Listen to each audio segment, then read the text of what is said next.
Good evening, everyone. If we can take our seats and begin our program.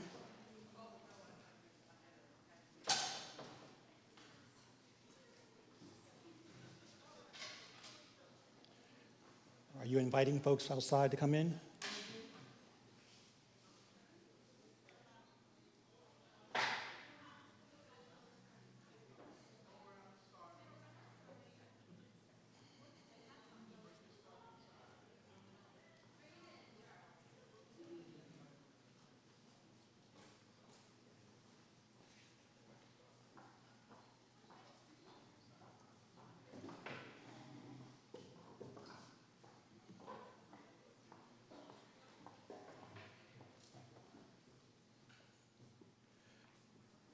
Again, good evening to everyone.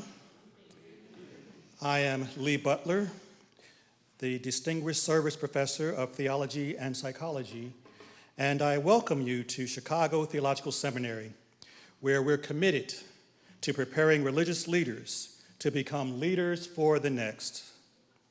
We're gathered this evening to celebrate the publication of Warriors Between Worlds, Moral Injury and Identities in Crisis, by Dr. Zachary Moon, Chicago Seminary's Assistant Professor of Practical Theology.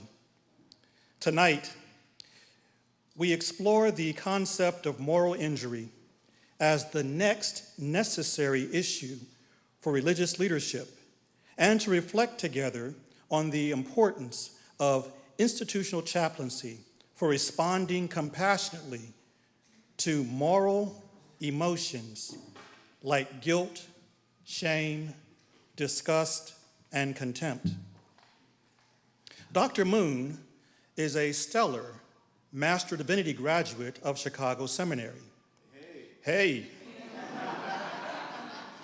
He came to CTS with a significant part of his religious formation having been shaped in the context of Quakerism, which meant he came with an active social justice witness and concern for issues related to community life.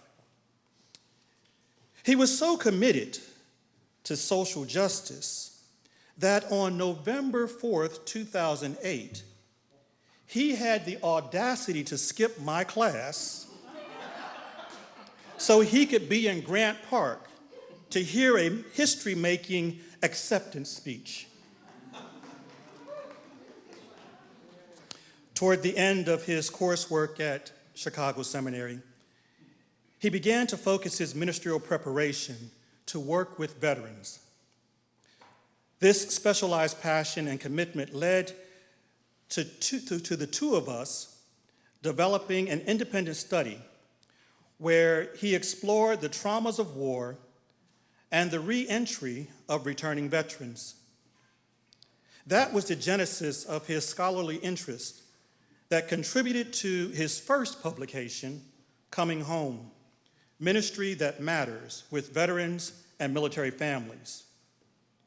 His work has been critical and insightful as he has pushed himself to develop new paradigms of care for veterans. So without further ado, it is with great pleasure that I present to you the Rev Dr. Zachary Moon, who will introduce us to his latest book, Warriors Between Worlds, Moral Injury and Identities in Crisis.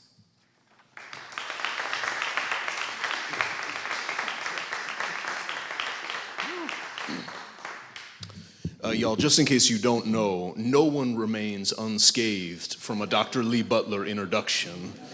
And if you don't know, you will know. Thank you. Thank you for that generous introduction and that somewhat unexpected stroll down memory lane. It is a real pleasure to be able to celebrate this publication in this community. I will confess to you that until very recently, I didn't want to think or speak of this book.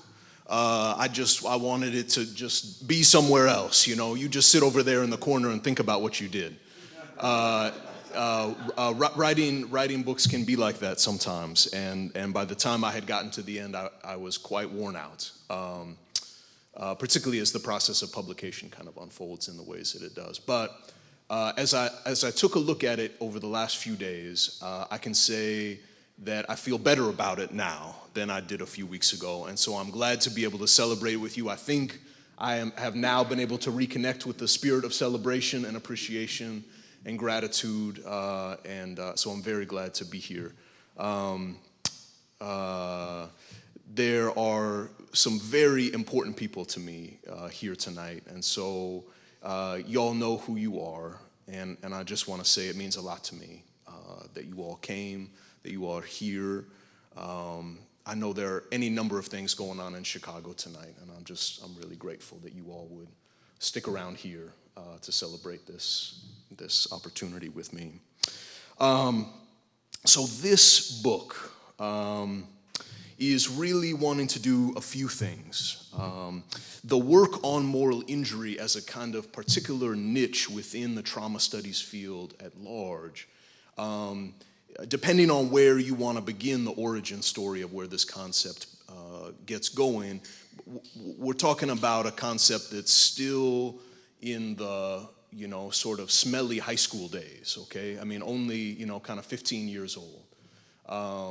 And what that means is moral injury is still figuring out who it wants to be when it grows up, right? Folks haven't all gotten a hold of it just yet to kind of sort through what a consensus definition is or any of that. But where I see some current deficits in the discourse on moral injury is some of what this book seeks to speak to.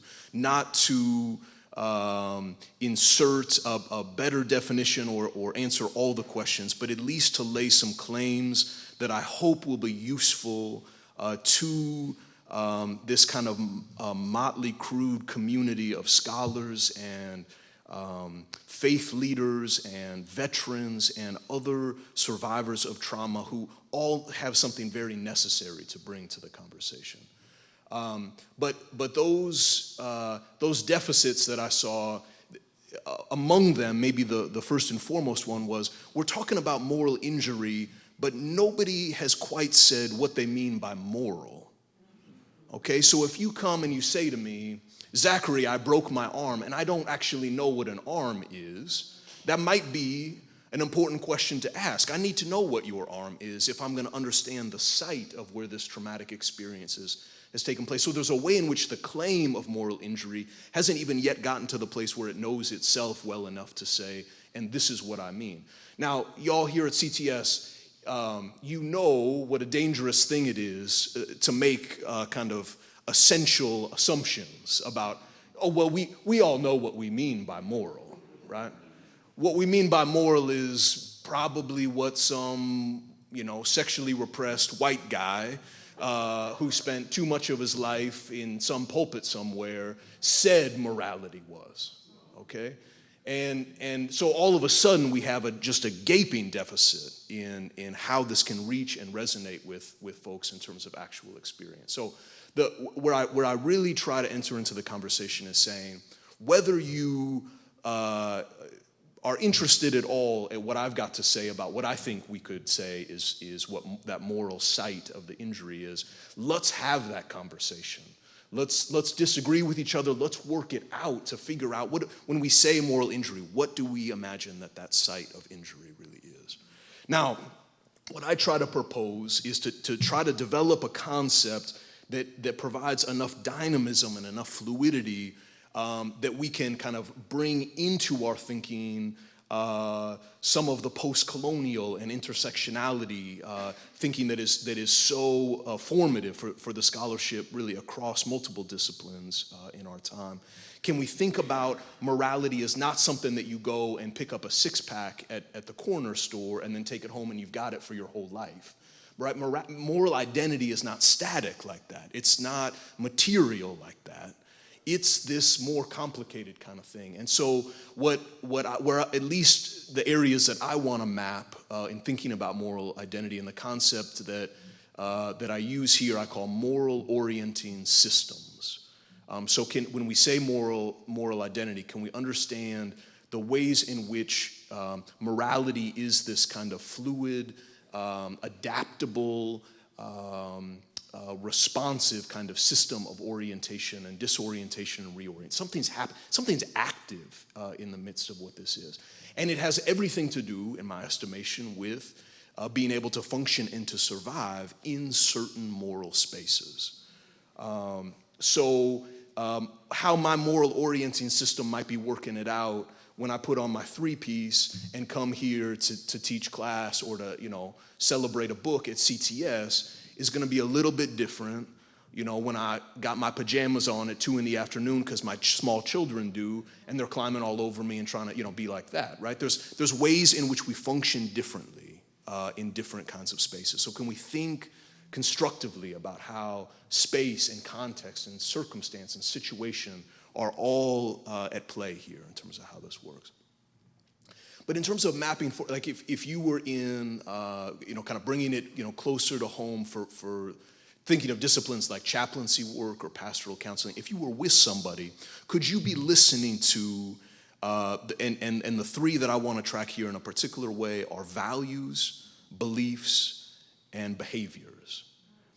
And again, none of those in a sort of, standoff by itself kind of way, but how are the things that sort of cluster in those three areas meaningful to the person as is made substantive by the meaningful relationships in their life? So I think what we will find is that when we say, what are these meaningful values or ways of living these beliefs, the ones that really comprise one's moral orienting system aren't something that you just read a book about one time and you thought that was an interesting idea, right? Here we have to incorporate family of origin. We have to think about those meaningful mentors and teachers, right? Those formative relationships that we've had. And the ways in which, even if those relationships are distant, even if those relationships are toxic and life-limiting, how they have informed what our values and beliefs are, right? There are many of us who carry certain beliefs and values and behaviors because we didn't like how that formative person in our life did that thing. And so we are living our lives in a way that seems to say, I ain't gonna be that way, right? I've got to figure out something that doesn't look like that doesn't shout like that doesn't get angry like that. And so let me try to do it in this other kind. We're responding. And so when I say meaningful, I don't mean everything's good in this relationship, but I mean that it's meaningful. It's formative and formidable in these kinds of ways. Now, part of what I want to do in getting us to kind of be able to visualize moral identity in this system is also to recognize that folks have a kind of web of meaning that connects all of this stuff together. But that depending on what kind of context and situation you find yourself, that web is going to be interrupted and disrupted and all kind of manner of things happening to it, depending on what kind of situation and context you are in, right? So, I mean, again, just put myself on the spot, right? As someone who inhabits a body that has all kind of social, political, economic, educational privileges, there are many spaces that I can go into that I more or less am buffered from some of those interruptions and disruptions to my moral orienting system, to the degree that I might think to myself, man, my oral orienting system's really got it going on, doesn't it, right? Because I'm just not feeling any kind of stress at all. I'm just coming to work every day. I'm just sitting in traffic. I mean, it's all good, right?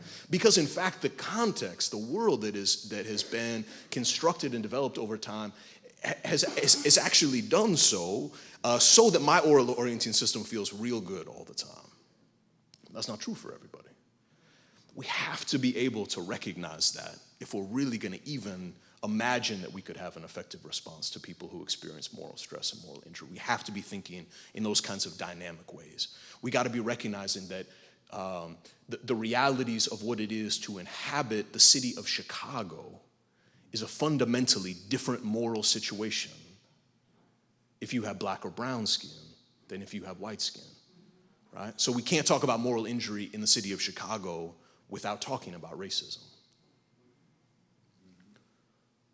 Among these deficits, in terms of what's happening with the moral injury work, the ones that the book responds to beyond this point of what is this site of of moral identity that we're really talking about has been fractured, has been traumatized, has been injured in this way, is that because this conversation emerges from largely a clinical or medical conversation around post-traumatic stress disorder, which more often than not is really focused in on acute traumatic events, what I call bad Tuesday, right? I was good on Monday, and then Tuesday happened, and then by the time Wednesday came around, I was a mess, right? That's more or less how we are visualizing trauma at this degree. Now, you got some folks who are starting to push back against that, who are saying, now wait a second, how do we understand intergenerational and transgenerational trauma?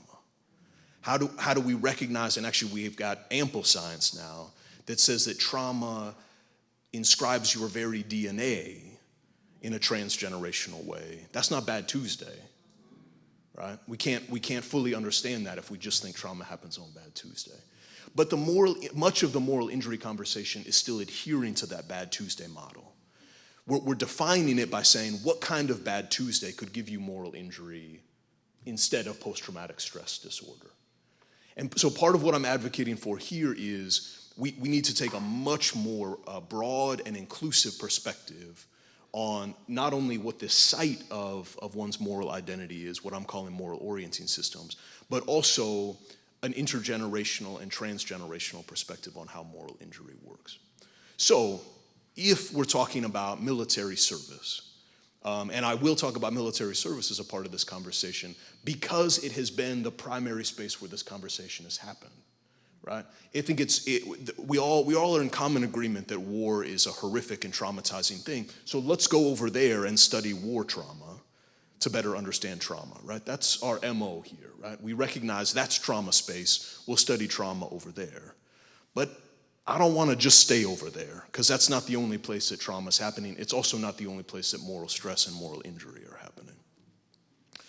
But let me speak for a moment about the military context, because part of what's being lost, part of what's missing right now in the conversation that I'd like us to talk about is who are these siblings of ours before they join the military, right? So what if we took that Monday and we extended it out for the probably 18 years in most cases before that person ever signed on the dotted line and became a military recruit? If we do not understand who that person is as a human being, and I would say as a beloved child of God, we cannot understand even the acute traumatic events without understanding everything that's come before. And I will testify to you, having served as a military chaplain, having worked with veterans for a number of years, I have yet to meet a military service member who was not a trauma survivor before they joined the military.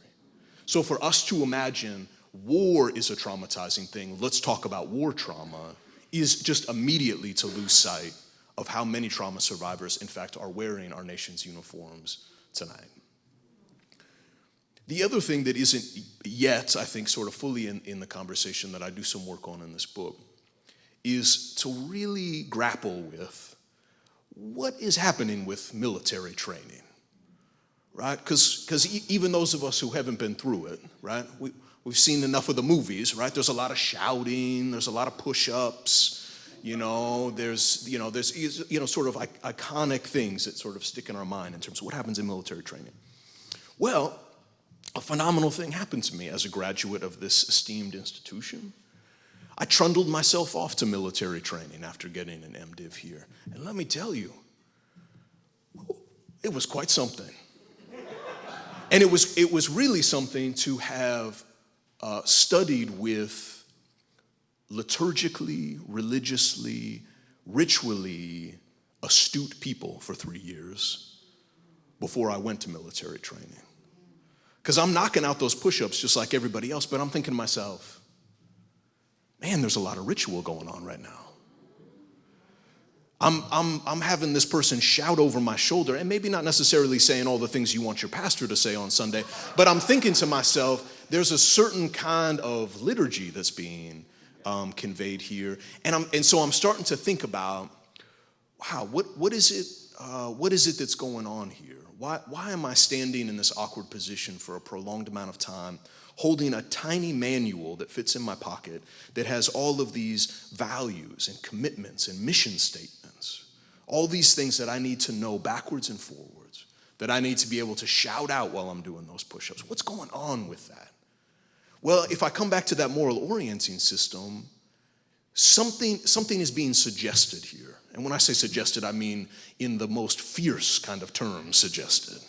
Not suggested in a way that we might sit in a classroom and have a astute professor say to us, you should think about reading the Bible this way. But instead, what if Dr. Terrell was training you up to do systematic theology, but you were having to knock out push-ups while you were doing that? Part of what would be happening, and you might actually be a better student if this were happening. Part of what's happening is your entire physiocognitive system is getting pumped up with energy, right? So we think about the brain as something up here, right? When I say physiocognitive, I mean our bodies are our brains, okay? So I'm getting this all juiced up with all this energy, right? And the sweat's dripping off me, and somebody's shouting things at me, and I'm thinking, God, what kind of place is this for a Quaker kid from Berkeley, California? That's what I'm thinking.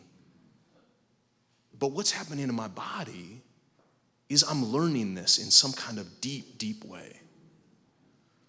And what I have come to claim is that I think among the things that are happening in military training, we ought to be fiercely conscious of what's happening in somebody's moral orienting system. Because if we begin to lean into that study, we also recognize what happens in your first 24 hours, right? You get there, you hand over all of your personal effects, right? Track meaning with me here. All of your personal effects. You get to call your mama, but you don't get to have a conversation with her. You get to read from a script that says, Mama, I got here. I'm safe. Goodbye. Track meaning with me now. They do something to your hair, or at least most of us, they do something to your hair, right? They're taking away some of the particularity of your humanity. You're not getting to wear what you want to. You're wearing what they tell you to wear. A great deal is also being taken away from you. Distance is being created in that meaningful web of moral sense.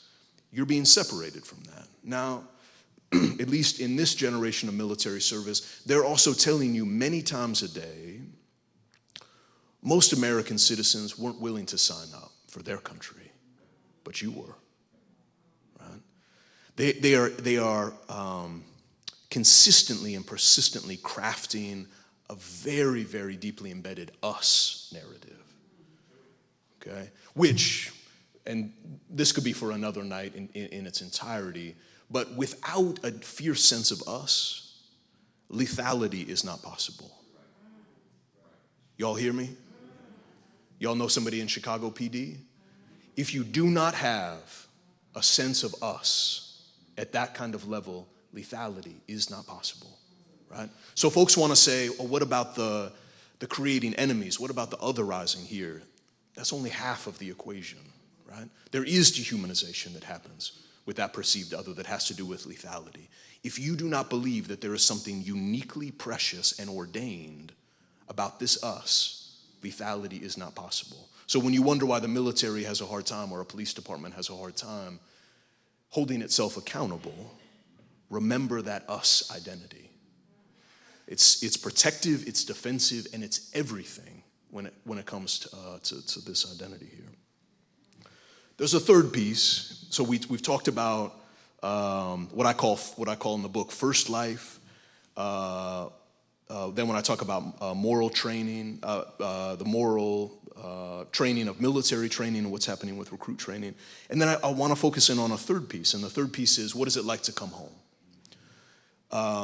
Because part of what's happening here by really focusing in on that bad Tuesday that happened to you while you were in Fallujah is that we're not thinking about how morally stressful it is to come home. And again, we need to come back to thinking about these different moral worlds. Part of what military training is equipping folks to do is to function within a very different moral world than what they knew before.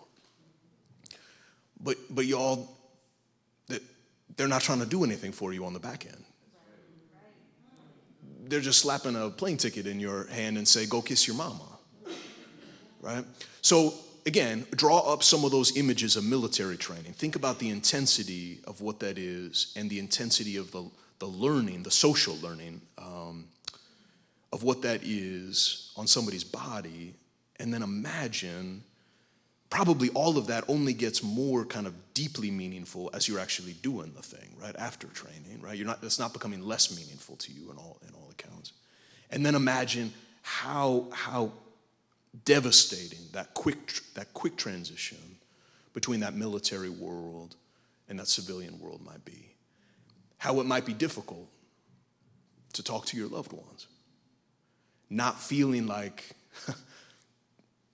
we're connected in the way that we used to be connected, not feeling like we value in the way that we used to, anticipating certain kinds of moral judgments about things that I was involved in. I don't want to talk about those things because I perceive that those were not acceptable things in this moral world. And even if they were normalized, even if they were authorized in a military moral world, they're not okay here, and I know that, and so that's things I got to put away. Well, sometimes those are the most heartbreaking things. Those are the things we need to be talking about. Those are the very things that civilian society needs to be reckoning with if we are going to continue to send people to do this. And those are the things that we most often don't talk about. Now, what I don't spend a whole lot of time talking about in this book are the bad Tuesdays, because we already got a whole bookshelf that are willing to tell those stories, are promoting those stories, and in some cases tokenizing those stories, are saying, let's tell these particularly horrific stories because there's something kind of gruesome and compelling about those kind of war stories. So part of what I'm trying to do here is give us the infrastructure necessary to take on more effective care approaches, right? Whether we're thinking about how to do that as a faith community, whether we're thinking about how to do that in chaplaincy and one-on-one encounters, whether we're thinking about being an institution of higher education that might have some folks come through our doors to be students who might have some particular things that they're bringing with them that we might want to have kind of clear sense of what that is. But I also hope that in broadening all of this, that we also have a sense that this is not something that there's anything necessarily particular about military service to this. That wherever you see a person whose moral orienting system is being disrupted and wrung out by the situation that they're in, you will find moral stress, you will find moral injury. Now, the most awful way to track where is their moral injury is to track where the suicide rates are. So I've already mentioned the Chicago PD. You might be aware that they have a very high suicide rate, right? There are many other professions where we don't talk about the suicide rates, but we might be very regularly talking about things like burnout, right? With public school teachers, with nurses, right? Is there something in those environments that structurally speaking is working against the moral values, beliefs, and behaviors of the teachers, of the nurses? Now, I can think of a few, and probably you can too if you have known folks. But when we think about what is leading people to burnout in these situations, follow what's happening there with the moral stress, and I think you will find some information there. And I'll use public school as an example. We are all aware probably that most educators in our society are not compensated very well. What is compelling them into that vocation is also a sense of avocation, is a sense that there is something important and significant for me to do. Read meaning, track meaning here. And yet we are a part of a grotesque social experiment on our most vulnerable, and by this I mean our children, that continues to move in the direction of standardized testing, among other things, that has no basis in any kind of science that says that this is going to be an effective way to educate a child. Who knows that better than anybody but that school teacher? So here is a school teacher whose moral identity is deeply rooted in this vocation of teaching, who is in an environment, who is in a situation where day after day they are mandated to do things that no one can justify on moral grounds. right? Do we wonder why those folks get burned out? Follow the moral stress in these kinds of situations. I'm only scratching the surface on that because, in fact, by and large, that work hasn't yet been done. But I hope that in this next 5 and 10 years, there will be more and more folks from more and more contexts who will be able to use some of these concepts to recognize, oh no, yes, war is one very clear place where this kind of moral trauma is taking place. It is certainly not the only. And we necessarily need to think about the ways in which moral trauma are affecting folks. I think I'll open it to question and answers, because you guys have already heard my voice a lot, so I don't need to read from the book, right? We don't need to have story time with Dr. Moon tonight. Let me just ask if there are questions. Please, sir. So, as you were talking about particularly moral injury, what I was reminded of was pledging and hazing. Yes. Back in the Dark Ages. Literally, back in the Dark Ages, before there was such a word as hazing. Mm. And, I'm wondering if you are aware of any kind of reflection or literature and, that reflects on this sort of reality, particularly back in the days when people pledged for 2 months. Mm.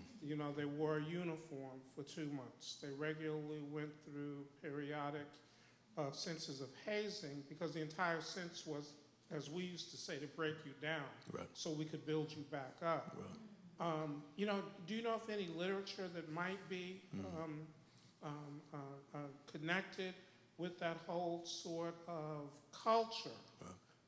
Of fraternal culture. Yeah, I don't know that literature, and I don't know how much it's been developed, President Ray. I think there, as you're alluding to, there's clear parallels to what's happening there. The highly ritualistic character of that, and again, whether it's pledges or whether it's recruits, the process of what it is there, and again, to even say getting broken down to get built up. That's too easy, right? That's too simple, even an equation to what's going on there. Something's being taken away, right? And there's any number of ways in which I think we can't underestimate, whether it's the opportunity to belong to a fraternity or whether it's to belong to a warrior culture.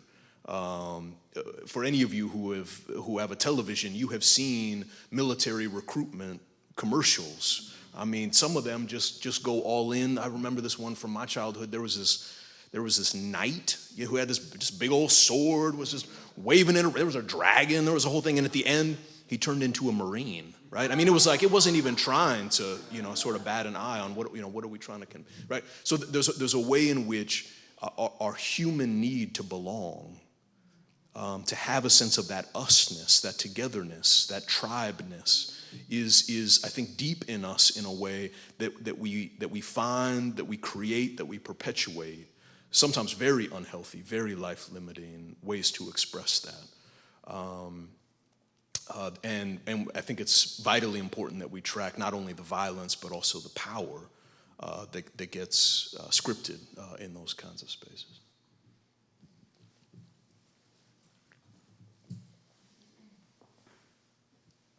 Thanks, Zach. As I understand you, you began by saying that moral injury is still in its nascent emergence. Just to further clarify the differentiation you're making between trauma and moral injury, as you see it, am I understanding correctly that trauma has too often been defined as temporal, momentary, and hence the post of the PTSD, whereas moral injury may be more long-term, embedded in a different way? Could you clarify that a little bit more for me? Yeah, the shortest way to differentiate it is not what it looks like. Because if we're going to, again, sort of think clinically about symptoms, right, about sort of expressions of the aftermath of trauma, moral injury and PTSD can look identical to each other. So there's not something here that we're saying, oh, I see that, I know what that is. Where we begin to understand the crucial differences are if we're in the space to actually understand what the experience was. when someone's willing to share part of their story, to take that risk, and we are willing to reciprocate a kind of a risk to hear what that story is about, to hear what that experience is. The way to differentiate it is that as far as the diagnostic manual is concerned, PTSD is centrally a fear-based experience, right? Life threat, either real or perceived, to myself or someone who's very meaningful to me. Now, if the big sort of traumatic emotion is not fear, then it actually doesn't qualify in the way that the diagnostic manual wants to track it that way. Now, again, going back to that great trauma laboratory of war, the Department of Defense now recognizes that there are at least 3 alternative trauma paths to PTSD, although in terms of how the diagnosis works, it doesn't get there. And they may have even done more since I was out of uniform. But when I was doing trainings for folks in uniform, we were talking about traumatic grief, loss as trauma, as being different. We were talking about moral injury, although moral injury was a non-starter in terms of the branding. The language of it was problematic for folks. So they rebranded it and called it inner conflict. So they were talking about all this same concept, but they had rebranded it. And in one way, in another way, most disturbing, this sort of 4th stream that we have been able to identify and acknowledge is basically traumatic fatigue. And we have learned this in the worst possible way by continuing to deploy and redeploy the same service members again and again, that whether they were ever in a life-threatening situation, whether they ever experienced traumatic loss, whether they ever had any inner conflict, that just by the process of being deployed and deployed and deployed and deployed, that they could exhibit all of those PTSD symptoms, right? That the traumatic exhaustion, fatigue, at that level could be that kind of trauma. So the thing to track is what's going on with that experience, because if we just look at the symptom level, we might not actually understand what's going on. And so there are lots of folks with moral injury who have a VA diagnosis of PTSD, because in fact, they're having a hard time sleeping at night. They're always jacked up on adrenaline. They're driving their motorcycle down the highway with no helmet on because they're trying to re-experience something in a parasuicidal behavior kind of way, right? I mean, so all of this kind of stuff can look that way and can even get diagnosed that way. But the story that's underneath, and again, this is why I think it's crucially important, the work of chaplaincy and the work of faith communities is, can we be in relationship with folks that's willing to take the risk to actually hear people's stories, the sometimes ugly, sometimes not all put together truthness of their stories, to be impacted by it, in the hearing of it, because we'll find that actually trauma has a lot more sources that generate these symptoms than just a life threat kind of experience. The thing to track with moral injury, as Dr. Butler alluded to in the introduction, would be inward evaluating moral emotions like shame and guilt, something I've done or failed to do. And again, think about the kind of moral evaluation. So shame and guilt are something that I did or didn't do, or externalized moral judgments. Something that this person who did or didn't do, and so what I feel now is a sense of disgust. What I feel now is a sense of contempt. You're tracking anger as a part of that moral evaluation, right? This is not a gentle moral evaluation. This is a sharp anger, maybe even raged kind of evaluation. And the other thing to pay attention to there is how responsibility is working for folks, right? If I do something but I don't feel responsible, I don't feel guilt or shame for it. The trick here becomes what often happens in the ways that we approach these injuries is we say, gosh, I'm hearing your story. You know, you're not really that's not on you. You're not responsible for that. And in doing so, even though, again, what we're trying to do is alleviate a sense of responsibility that we can see generating guilt or shame, what we're actually doing is guilting guilt and shaming shame. And y'all, we don't need to live in a world that has less sense of responsibility. Should I say that again? Right? We don't want to be alleviating responsibility, so we have to track the responsibility. What that responsibility is actually calling folks to is reconciliation. It's calling us to reparation. It's calling us to truth speaking.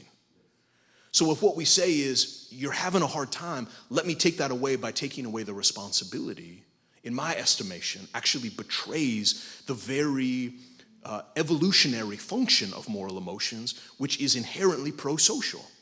Something has been broken in the moral covenant of this society in which I am a part, and it must be repaired. Right? That energy is drawing us toward that work of reparation. If we start taking ourselves off the hook on stuff, we're actually getting further and further away from doing just that. So again, one of the reasons why just trying to get folks help isn't really the fullness of what I mean when I talk about the necessary work that's here. That when we really are willing to hear these stories in a nation that has been at war nearly every year of its existence, right? Part of the conversation that we continue to avoid and deny and distance ourselves from are these moral dimensions. And what's happening now, by and large, in my estimation, is we have a very, very small number of American citizens shouldering all of the moral responsibility for that war making. Meanwhile, last week, we all paid our taxes. We foot the bill, but not too many of us, in my estimation, felt the necessary moral injury that we ought to have felt at that moment of signing the paperwork. Please. I served in the Army in Vietnam in '71, and it took me 40 years to come to grips with my moral injury. I didn't know how to name it. The first time I thought about it was during constructive theology here. And then I became aware that there was something wrong, and feelings were welling up that I had never thought about before. And I've eventually dealt with it, but that concerned me. And I've talked to other guys who have had similar problems, similar experiences, where now in the twilight of our years, as the hair gets gray, we start thinking about what we did. And we're embarrassed and we're ashamed of the things we did. And can you comment on that? I can, and part of this from my experience is I have a brother who also works as a chaplain. He does end-of-life, palliative, and hospice care, and he's dealing with as much moral injury as I ever did in uniform. And it's some of those same stories. Part of what I hope that we can be more effective in is recognizing that when it comes to where this stuff comes to the surface, that situation and context are so crucial to that. So my sense in hearing just even a bit of this story that you're willing to share with us is part of why it came to the surface here was that you were in a particular kind of space, in a particular kind of situation. Maybe you were asking certain kinds of questions, and in doing so, some of that came to the surface in a significant kind of way. Now, I would hope that part of it coming to the surface was also a sense of now's the time to do this work, right? Our bodies as human beings are the most, I mean, if you didn't believe in God and intelligent design, this would almost convince you, right? We are created to survive some of the most horrendous things. And it's remarkable to me the expansive and creative ways in which this physiocognitive self that we are can come up with doing it. My father, who was also in Vietnam in '69 and '70, cognitively, he disassociates with everything traumatic that's happened in his life. He and I were both nearly killed in a car accident about 15 years ago. And I was sharing this with him. He might be watching this, so Dad, good evening.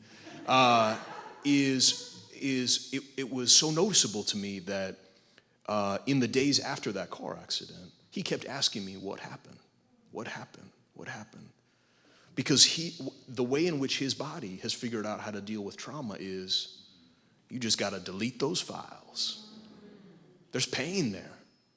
There's agony there. There's anguish there. Delete those files, right? Now, we don't all work the same way, right? Folks respond differently. But part of what's happening there is, how do we survive with this stuff? How do we get on to that next day? And rather than, what we often do is that we have some coping responses for folks that we say, oh, that person's doing a good job with their trauma.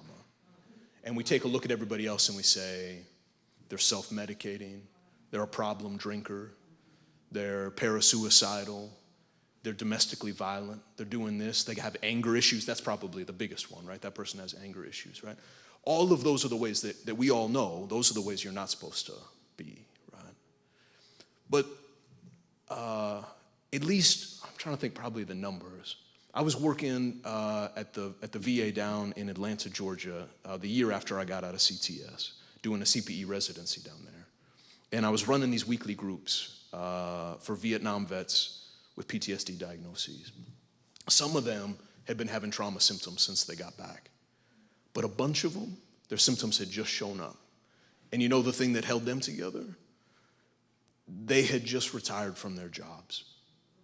The jobs that they had been working 80 hours a week from the day they got back to the day they retired. And everybody that they were working with thought, damn, that guy, he's the hardest worker, he's the best worker, he's the most squared away, right? Our society took a look at that workaholism and they said, you made the transition successfully. And then the person retired, and then they couldn't sleep at night, and they were feeling jacked up all the time, and they were saying, what's going on, right? So there are ways in which within our cultural context we have valued certain coping responses and said, isn't that wonderful? And other coping responses that we say, don't bring that around here.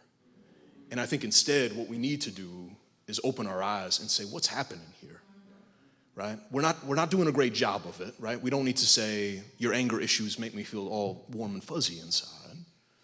But we need to recognize, what is it here that's going on in our human family? And if our ways of working that out and expressing that and recovering from that aftermath, aren't the most wonderful ways, okay.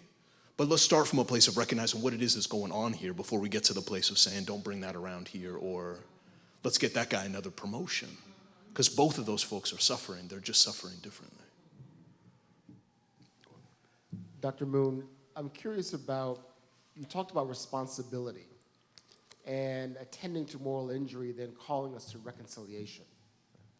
And I'm wondering, so then is moral injury defined by what that person has experienced, or is there some kind of moral vision operating in the background that has assumptions about what is permissible and not permissible in war?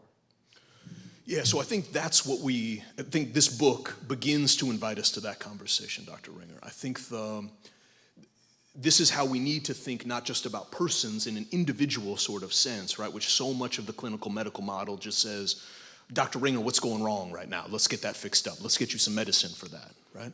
And totally renders invisible who my people are, who my community is. If we're willing to say that this is a moral injury, how can you not talk about who my people are? How can you not talk about the experiences that I've had, before all of this, gets laid out? At this point, the way that it's most often being treated is just like, well, it looks and smells and maybe acts a little bit like PTSD.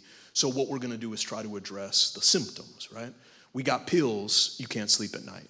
You're jacked up all the time. We got pills for that. Now we got pills for the pills, right? And that's what it ends up being. And it becomes a kind of trauma industrial complex in that way, right? You got a whole lot of different institutions who are positioning themselves to get paid and to get successful and to get headlines and all the rest of it. That's all positioned around this trauma industrial complex. Now, meanwhile, what it's doing is it's flattening everybody out to symptoms. Oh, you got those symptoms, I got these pills. Part of what this needs to be an invitation in terms of how are we engaging with trauma is saying, are we willing to hear the truth of what's happened here? And are we willing to really consider what moral responsibility looks like in a broader sense as a nation who continues to fund war, even if we only ask a few of our people to fight it? then yes, we'd have to be able to take those conversations more broadly in that way. Please, ma'am. I'm really reflecting on a number of different strands that are coming across here, and what's coming back to me is sort of the sense of disintegration and reintegration, and the way that behaviors and feelings and experiences are pathologized in one context and normative in others. Yes. And I'm wondering about whether the act of moral injury, the occasion of moral injury, is taking place at the point of joining the military or being decommissioned from the military, or both, because you're being broken down and disintegrated as you were when you came in and turned into another identity that's normative for military context, and then being rebroken and unsuccessfully, presumably, reintegrated into civilian life. And that moral injury may be taking place in both those junctures. Yes. And, so I'm thinking about, for example, a kid who becomes homeless, and needs to become habituated to the survival experiences of living on the street, and may become and experiences great trauma and moral injury in the experiences of becoming homeless and learning to cope in a completely alien environment. Yes. And then, at the point where they find another way, a social service agency or whatever, provides them with new structures. Yes. That can be as, we call it healing, but it can be as re-traumatizing to say that the things you did on the street, that were the things you had to do on the street, are things that are no longer acceptable in your new situation.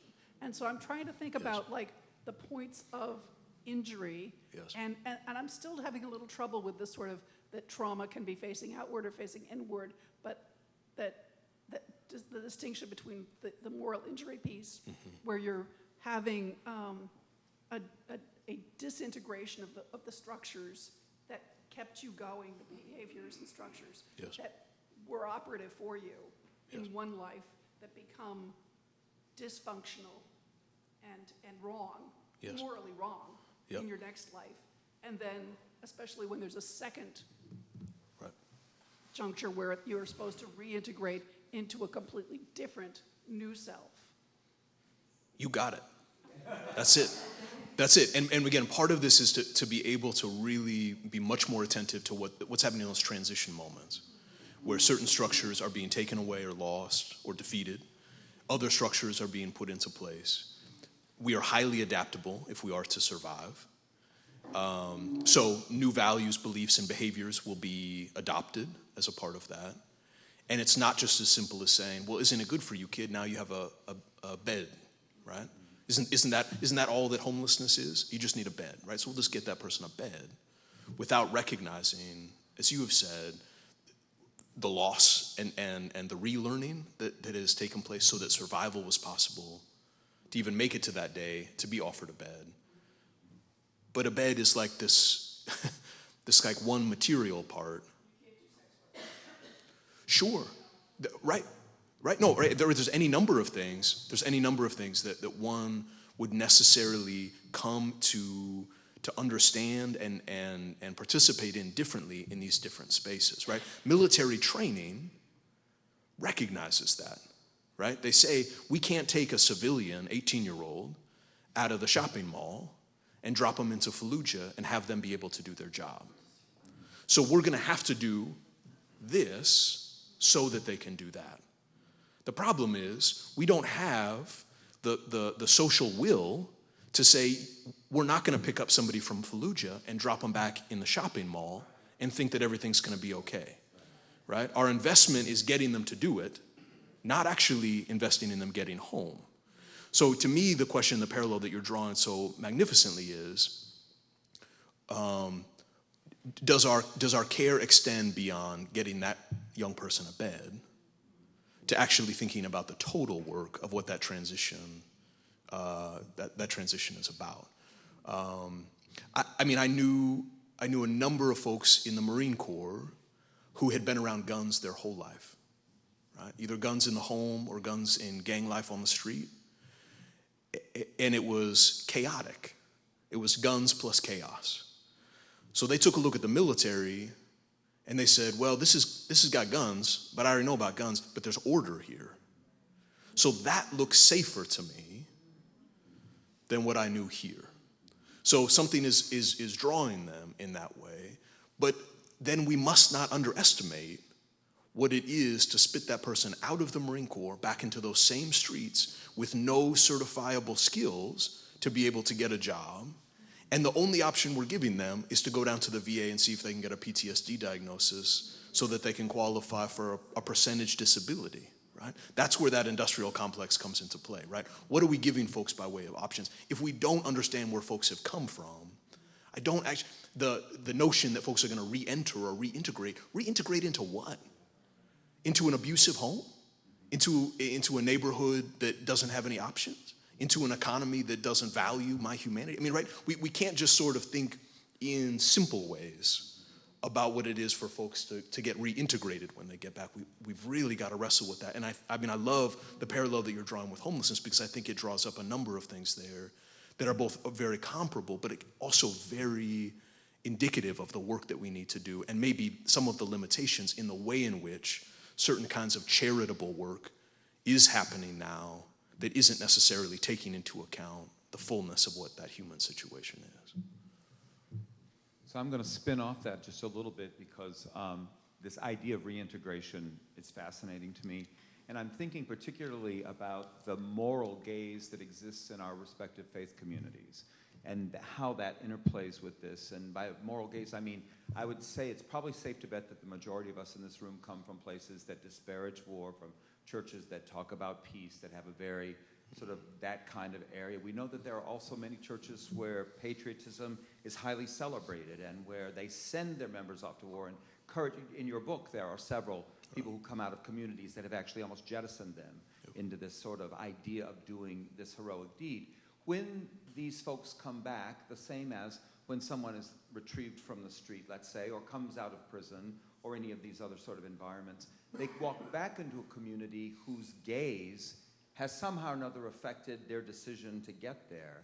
And I'm just thinking from a pastoral and a chaplaincy and activist, all of the different ways that we would be serving, how do we mitigate sort of reimposing our own values?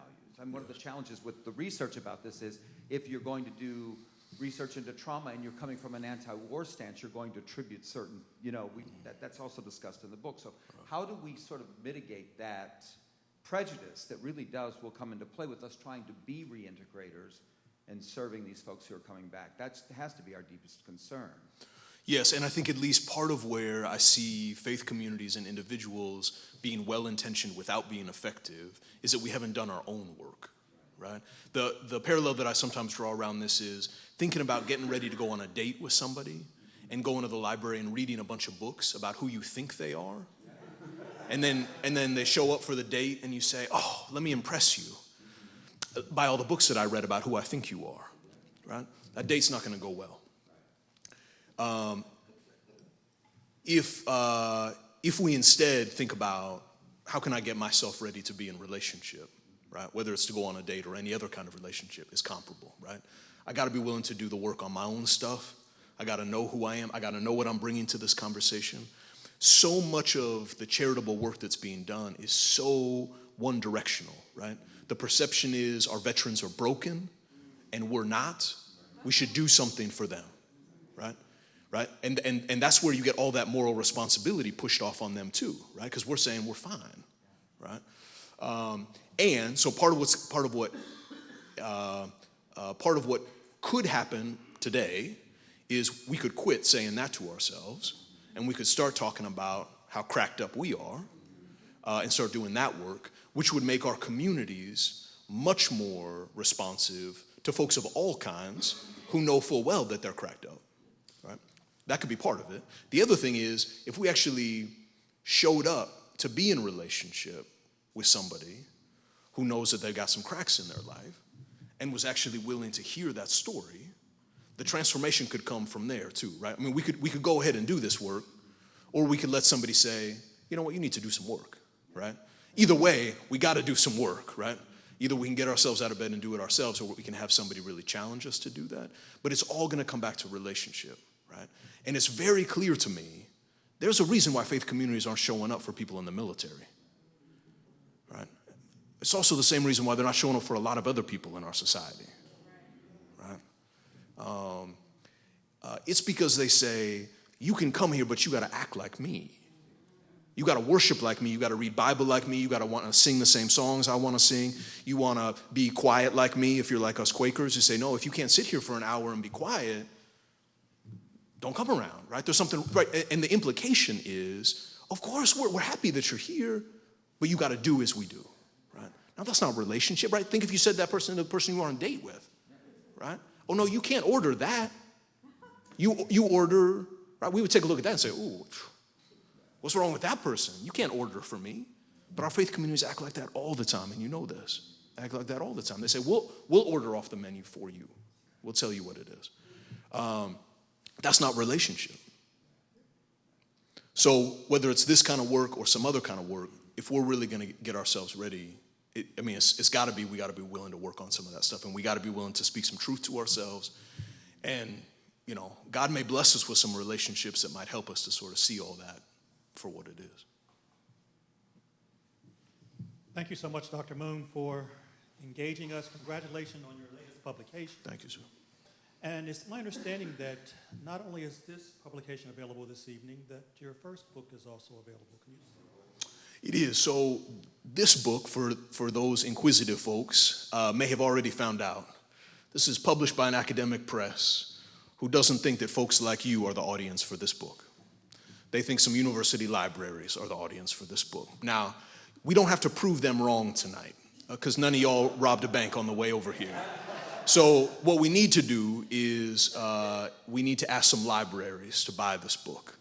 And once 200 hard copies of this book are sitting somewhere getting dusty in the library, I can go back to the publisher and I can say, CC, let's have an affordable paperback version of this book get printed. But that is not tonight. May God make it so in the future. So what is back there is a number of copies of the first book that I wrote, and it's an affordable book. It's designed to be affordable. It's also designed to be accessible to real folks working in real communities, to think about how to do more effective and faithful ministry with military families and with veterans. And I would commend that book to you if you're interested, and I would ask you to stand by on this book after you've requested it at your nearest university library. Is there an e-version of this? I think that there is, but I do not promise that it is any less expensive. Yep. But someone may feel like a lesson tonight. Those copies have already sold. If you do want to purchase a copy of this, make sure that you get a discount code from me, because I can at least help with the bottom line. And if you were too enterprising, I'm sorry. You don't have to give me a Hanukkah present this year. Thank you. We still have refreshments in the lobby, and we thank you for your presentation. We thank everyone for their presence. Enjoy.